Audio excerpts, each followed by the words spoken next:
اعوذ باللہ من الشیطان الرجیم بسم اللہ الرحمن الرحیم اللہم صلی علی محمد وآلہ وطرتہ بعدد کل معلوم لک.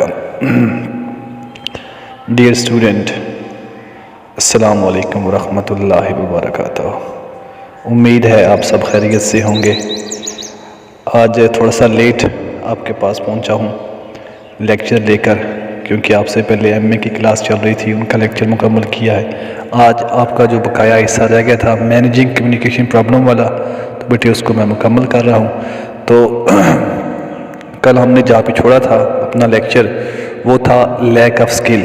اس کے بعد بیٹا جو اگلی ہیڈنگ ہے وہ ہے لیک آف نالج. اب ہم دیکھیں گے کہ لیک آف نالج جو ہے وہ کیسے کمیونیکیشن کے اندر ایک بیریئر ہے اور کیسے یہ ایک پرابلم ہے اور اس کو ہم کیسے سالو کر سکتے ہیں. A message cannot be received if یہ میں اوور لوڈ پہ آ گیا ہوں. لیک آف نالج جی. Not only does the receiver need a certain level of knowledge to understand a message، لیکن نہ صرف ریسیور جو ہے اس کو میسج سمجھنے کے لیے ایک خاص درجہ جو ہے علم کا اس کی ضرورت ہے، but the sender must have knowledge of the subject under discussion. Receiver کے لیے بھی نالج جو ہے جس موضوع پہ بات ہو رہی ہے اس نالج کا ہونا اتنا ہی ضروری ہے جتنا کہ ریسیور کے لیے. سینڈر اور ریسیور دونوں کے لیے نالج کا ہونا ضروری ہے. جس موضوع پہ گفتگو ہو رہی ہے اس موضوع کے بارے میں اگر وہ نالج نہیں ہوگا تو میسج جو ہے وہ صحیح طرح سے ڈیلیور نہیں ہو پائے گا. If the sender gives false information on a particular subject، اگر سینڈر جو ہے وہ غلط معلومات دے رہا ہے ایک خاص موضوع پر، تو it leads to a confused receiver، تو ریسیور جو ہے وہ کنفیوزڈ ہو جائے گا، پریشان ہو جائے گا. Any type of confusion means that communication efforts were unsuccessful. تو جو کنفیوژن ہوگی اس کا مطلب یہ ہے کہ آپ کی جو ایفرٹس تھی کمیونیکیشن کی وہ کامیاب نہیں رہی. اس کے بعد بیٹھا ہے overload. A message cannot be received if it contains too much information، کہ یہ نہیں ہے کہ ایک ہی میسج کے اندر آپ نے اتنی انفارمیشن ڈال دی ہے کہ سمجھنے والا جو ہے وہ ویسے ہی پریشان ہو گیا ہے. If a message is too long and contains too much information، اگر میسج بہت لینتھی ہے اور اس میں معلومات بہت زیادہ ہیں، the receiver will become overloaded، تو ریسیور جو ہے بیچارہ وہ گھبرا جائے گا کہ یہ سب کچھ کیا مجھے مل گیا. Overload of information causes the message receiver to shut down and stop receiving altogether. Overloading کا نقصان یہ ہوتا ہے کہ جو ریسیور ہے اسے صحیح میسج کی سمجھ نہیں آتی، وہ میسج سارے کے سارے کو بالکل بند کر دیتا ہے اور اس پہ کوئی غور و فکر ہی نہیں کرتا. This can sometimes be what happens inside a classroom. Class room میں بعض اوقات ایسا ہوتا ہے. If a teacher leads an hour-long lecture، ایک ٹیچر گھنٹے کا لمبا لیکچر دیتا ہے، some students will zone out، کچھ اسٹوڈنٹس ایسے ہوں گے جو کلاس سے پھر ان کا مائنڈ جو ہے وہ کہیں اور چلا جائے گا. They are overloaded by the information they are receiving, کیونکہ وہ جو انفارمیشن ان کو دی جا رہی ہے وہ ان کے لیے اوور لوڈ ہو جائے گی. تو بیٹے اس سے کمیونیکیشن جو ہے وہ خراب ہو جائے گی.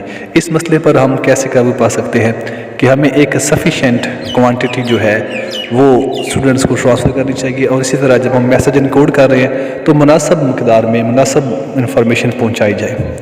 اس کے بعد بیٹا ہے ایموشنل انٹرفیئرنس.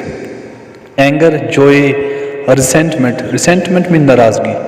تو یہ چیزیں جو ہیں غصہ ہے، خوشی ہے، ناراضگی ہے اور اداسی جو ہے are a few examples of emotions that can interfere with the person receiving a message، کہ یہ چیزیں جو ہیں یہ ایک شخص جو میسج ریسیو کر رہا ہے اس کے لیے پرابلم کریٹ کر سکتی ہیں. آفٹر فیونرل، جنازے کے بعد، a person may be too sad to grasp the message، کہ اگر آپ اس کو کوئی پیغام دیتے ہیں تو شاید وہ اتنا اداس ہے کہ وہ میسج کو صحیح طرح سے پک نہیں کر پائے. that life goes on or things will get better، کہ زندگی چلتی رہے گی، چیزیں بہتر ہو جائیں گی. with one another should wait for another time to discuss. couples who are angry with one another، کہ وہ کپل جو آپس میں ناراض ہیں should wait for another time to discuss their issues، انہیں اپنے ایشوز کو ڈسکس کرنے کے لیے کوئی اور ٹائم دیکھنا چاہیے. یہ نہیں کہ جب وہ ناراض تھے، جھگڑ رہے تھے تو اس وقت وہ اس کا حل بھی تلاش کر لے، ایسا ممکن نہیں ہوگا. It is hard to successfully receive another person's message when mad، کہ جب آپ پاگل ہوئے ہوتے ہیں، غصے میں ہوتے ہیں تو دوسرے بندے کا میسج آپ اس وقت صحیح طرح سے ریسیو نہیں کر سکتے. اس کے بعد بیٹھے نوائز.